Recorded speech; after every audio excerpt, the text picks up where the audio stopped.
Olá pessoal, vamos dar início agora à nossa terceira aula de língua portuguesa, tá bom?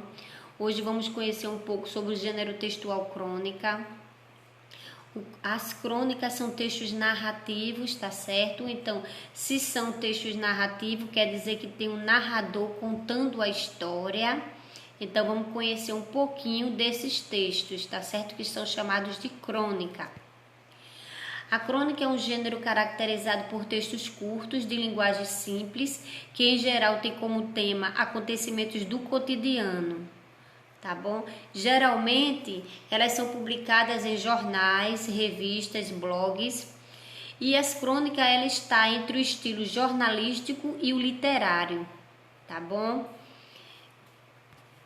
Quais são as principais características da crônica? É um texto curto, como eu já falei, apresenta uma linguagem simples, tá certo? Para o leitor ter uma fácil compreensão daquele texto que está sendo, daquela história que está sendo contada ali. Apresenta pouco ou nenhum personagem. A história ela acontece no espaço reduzido, tá certo? E apresenta acontecimentos do cotidiano. O tema sempre é do cotidiano, tá certo? E muitas vezes esse tema, as crônicas, ela aborda esses temas com um tom humorístico, tá certo? E é um texto assinado. Então vamos sintetizar. O que é uma crônica? É um texto que aborda temas do cotidiano, muitas vezes com um tom humorístico, tá certo? Com um caráter para entreter e apresenta uma linguagem simples, pouco ou nenhum personagem, e é uma história contada, ou seja, narrada por um narrador, tá certo? E o que é narrar? Narrar é contar uma história, sendo assim a narração ela tem como centro a ação, o fato que está sendo contado ali. É o centro da narração, da história. Um texto narrativo é uma sequência de ações que acontecem, tá certo, através do tempo e do espaço. E é muito importante sabermos identificar os marcadores temporais na narrativa, tá certo? E o que são os marcadores temporais na narrativa? Chamamos de marcadores temporais palavras de diversas classes e funções sintáticas que são utilizadas ali na narração, tá certo? Na narrativa, pelo narrador, para marcar o tempo ou a passagem do tempo da história, tá certo? O momento que aquela história aconteceu. Ou seja, qual é o momento que os acontecimentos ocorreram. Então aqui eu trago para vocês alguns exemplos de marcadores temporais. Ontem, hoje, amanhã, naquela época, naquele tempo.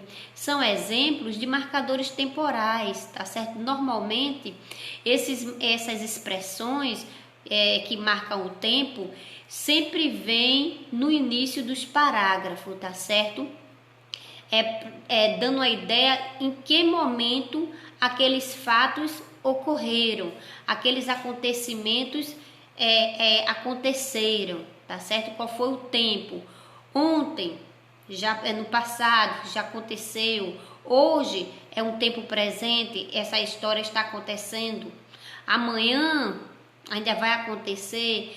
Então, os marcadores temporais são expressões utilizadas pelo escritor ali, quem vai criar a história, normalmente o cronista, já que estamos falando de crônica, e são utilizados ali no início dos parágrafos para marcar o tempo, o momento que aquela história aconteceu, que aqueles fatos aconteceram, tá certo? Então, esses são os marcadores temporais. Então, só para sintetizar que as crônicas são textos narrativos que apresentam uma estrutura narrativa. Qual é a estrutura de um texto narrativo? Introdução, desenvolvimento e conclusão, tá bom? Então, e com o narrador contando a história. Se a narrativa, porque apresenta o narrador contando a história. E os marcadores temporais, eles também servem ali, tem a função de marcar o momento que aqueles fatos ocorreram da história, tá certo? Então é isso, pessoal. Então complemente o estudo de vocês com o livro didático, tá certo? Vocês encontram esse assunto lá no capítulo 1 da unidade 3, tá bom? Então, leiam, analisem, estudem, tá bom? Realizem a atividade, copiem no caderno, respondam e enviem para mim, tá certo? Então, bons estudos e até a próxima aula.